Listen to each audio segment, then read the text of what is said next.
Hello. आज के class में हम लोग वास्तविक संख्याएं पढ़ेंगे। इसके प्रश्नावली 1.1 के प्रश्नों को सॉल्व करेंगे। तो देखिए इसमें क्या है, निम्नलिखित संख्याओं का एचसीएफ ज्ञात करने के लिए यूक्लिड विभाजन एल्गोरिदम का प्रयोग कीजिए।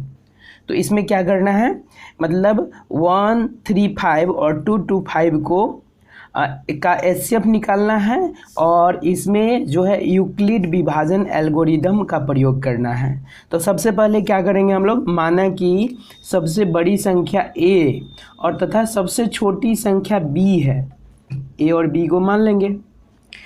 तो क्या होता है कि यूक्लिड विभाजन एल्गोरिदम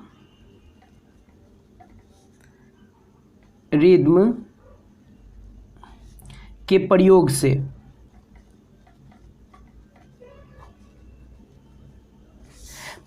क्या होता है, a equal to B Q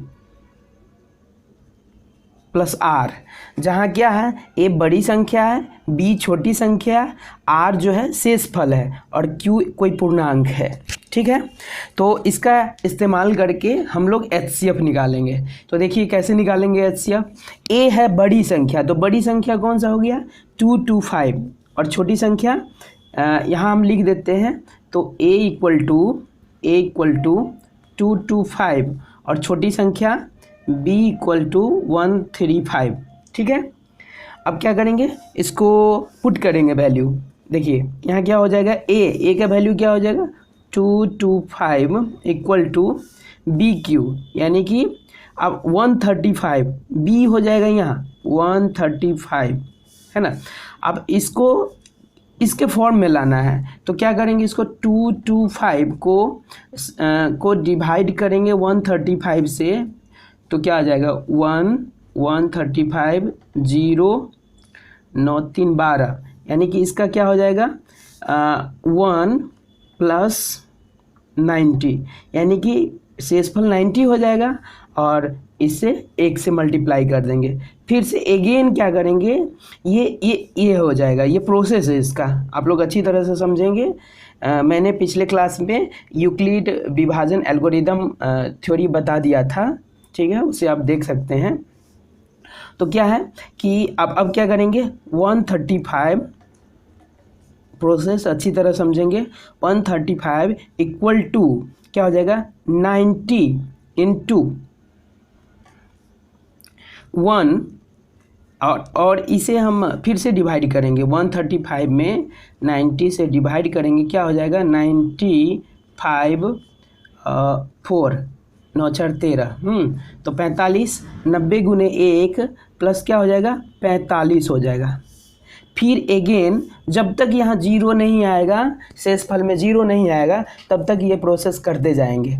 ठीक, फिर क्या हो जाएगा फिर इसको लिखेंगे यहाँ 90 इक्वल टू क्या हो जाएगा 45, ये शेषफल को यहाँ लिख देंगे गुने 2 प्लस 0। अब यहाँ शेषफल में क्या आ गया, हमें जीरो आ गया, तो इसके आगे अब नहीं जाएंगे।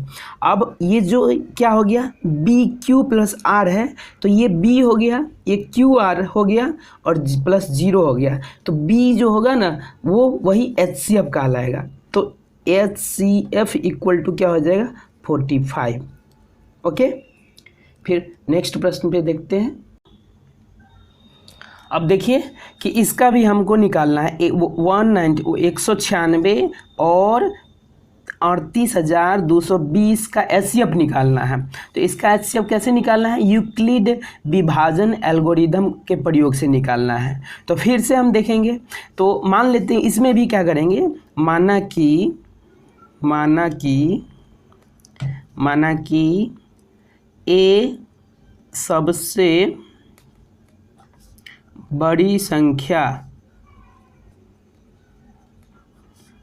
तथा b सबसे छोटी संख्या मान लिए हैं, सबसे छोटी संख्या है।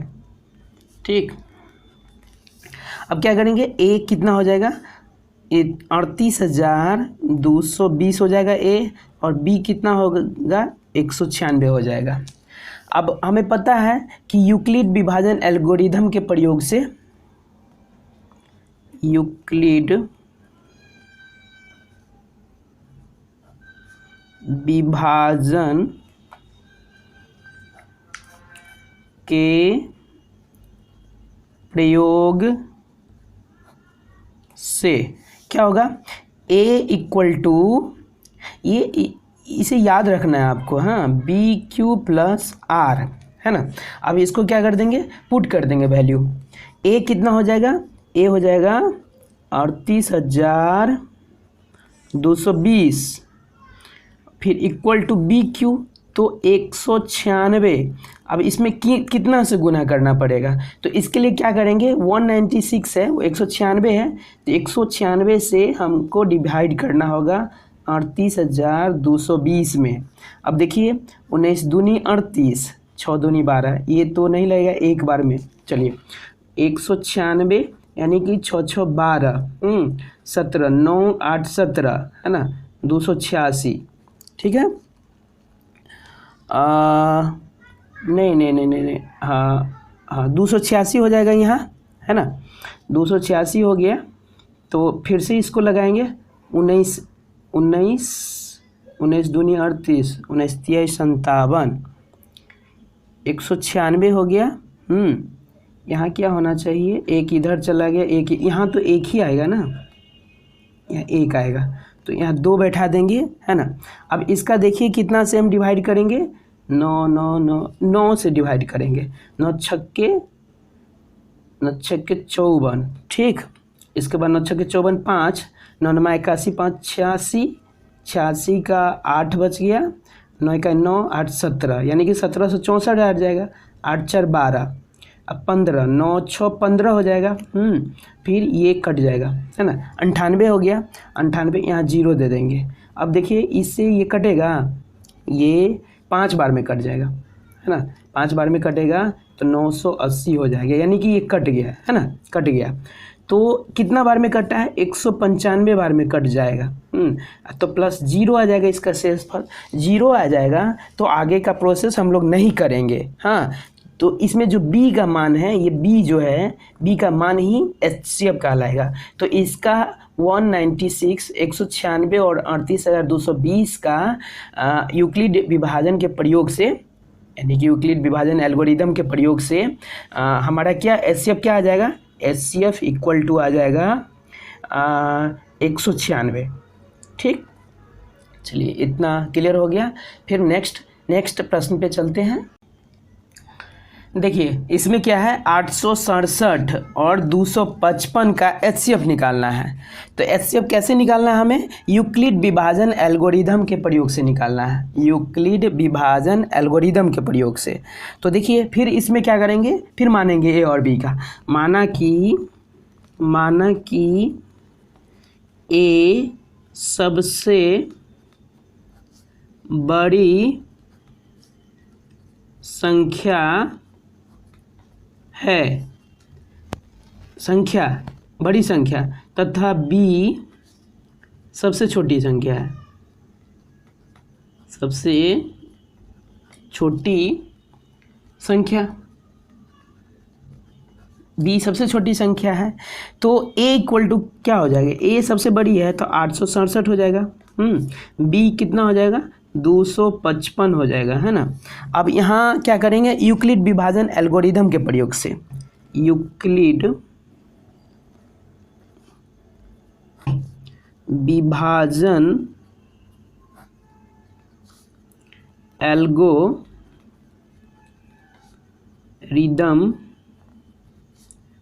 के प्रयोग से क्या हो जाएगा हमें, तो हमें पता है कि a इक्वल टू क्या होता है, बी क्यू प्लस आर होता है, जहाँ q क्या है, पूर्णांक है, और ये b क्या है, सबसे छोटी संख्या, और a क्या है, सबसे बड़ी संख्या है, r क्या है, शेषफल है, ठीक है ना। अब देखिए इसको पुट करेंगे value, a 867 equal to b कितना है, 255, और इसको कितना से करेंगे, तो देखिए 867 में क्या करेंगे, 255 से डिवाइड करेंगे, है ना। तो कितना, 25 तिया 75, है ना, 3 5 तिया 15 के 5 हासिल 1, 5 25 तिया 75, 1 76 आ जाएगा, है ना। तो 2 0 1 102 आ गया, 102 आ जाएगा, है ना। तो 102 आ जाएगा तो यहाँ क्या लिख देंगे, 3 प्लस 102 शेषफल। फिर अगेन इसको करेंगे, 255 बराबर क्या हो जाएगा, 102। अब 102 से फिर से डिवाइड करेंगे इसमें, 102 को 102 से करेंगे कितना में, 255 में, 255 में करेंगे, 2 से काटते हैं, 2 दूनी 4, 204 हो गया। अब 51 हो जाएगा यहाँ, 51, हाँ 51 आ जाएगा। तो क्या हो जाएगा, गुने 2 प्लस 51। फिर ये 0 नहीं आया है, इसलिए क्या करेंगे, और स्टेप आगे बढ़ेंगे। तो फिर 102 इक्वल टू क्या हो जाएगा, 51 गुने 2 104 होता है। इसका मतलब यहाँ शेषफल हमें 0 आ गया। तो इसका एचसीएफ क्या निकल जाएगा, ये जो होगा एचसीएफ इक्वल टू 51 हो जाएगा। ओके, फिर नेक्स्ट प्रश्न पे चलते हैं। देखिए ये प्रश्न संख्या 2 है। ये प्रश्न संख्या क्या है, 2 में क्या कह रहा है कि दर्शाइए कि कोई भी धनात्मक विषम पूर्णांक, 6q+1 या 6q+3 या 6q+5 के रूप का होता है, जहाँ q कोई पूर्णांक है, ठीक है ना। तो इसको प्रूव करना है, जैसे कि दर्शाइए कि कोई भी धनात्मक विषम पूर्णांक 6q+1 या 6q+3 या 6q+5 के रूप का होता है, जहाँ q कोई पूर्णांक है। तो देखिए सबसे पहले मानेंगे यहाँ, माना कि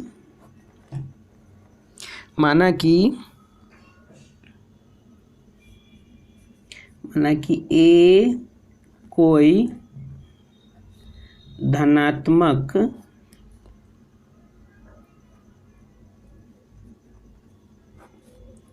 विषम पूर्णांक है। यहाँ पूछ रहा है धनात्मक विषम पूर्णांक, तो यहाँ मान लेंगे a कोई धनात्मक विषम पूर्णांक है, ठीक है। तो क्या होगा, तो अब इसके अनुसार a, अब ये कोई a है तो a यहाँ दिए हुआ है ना, तो यहाँ लिख सकते हैं a इक्वल टू 6q+1 या 6q+3 या 6q+5, इतना हम लिख सकते हैं, ठीक है ना। जहाँ b क्या हो जाएगा, 6 हो जाएगा। देखिए b क्या होता है कि यूक्लिड विभाजन एल्गोरिदम में क्या होता है, a इक्वल टू BQ+R होता है ना। तो इस फॉर्म में है, तो ये लिख सकते हैं हम 6q+1 6q+3 6q+5 ये होगा, है ना।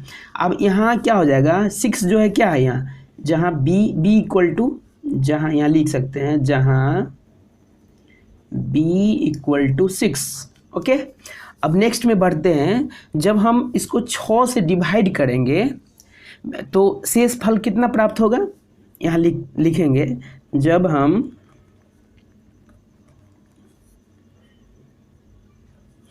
हम इसे 6 से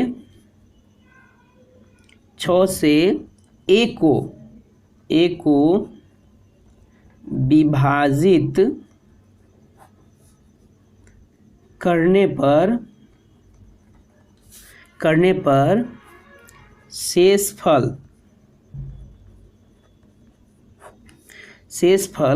क्रमशः कितना प्राप्त हो सकता है, 6 से डिवाइड करेंगे तो या तो इसमें 0 भी हो सकता है ना, फिर 1 भी हो सकता है, फिर 2 भी हो सकता है, फिर 3 भी हो सकता है, 5 भी हो सकता है, ठीक है ना।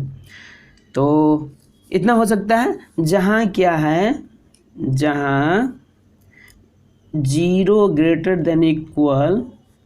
देन b, यानी कि r जो होगा, r का वैल्यू जो ये शेष है, शेष का जो वैल्यू है वो 0 और b के बीच में, ठीक है, यानी कि 0 और b के बीच में ही होना चाहिए। तो 0 और b के बीच में यानी कि 1 2 3 5, ठीक है ना। अब देखिए आगे यहाँ a एक विषम, देखिए यहाँ लिखेंगे, यहाँ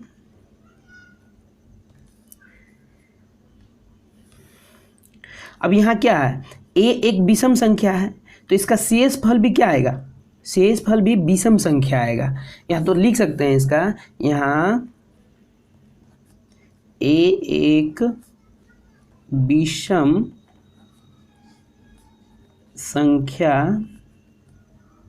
है, इसलिए शेषफल भी क्या आएगा, शेषफल भी विषम ही आएगा, यानी कि विषम संख्या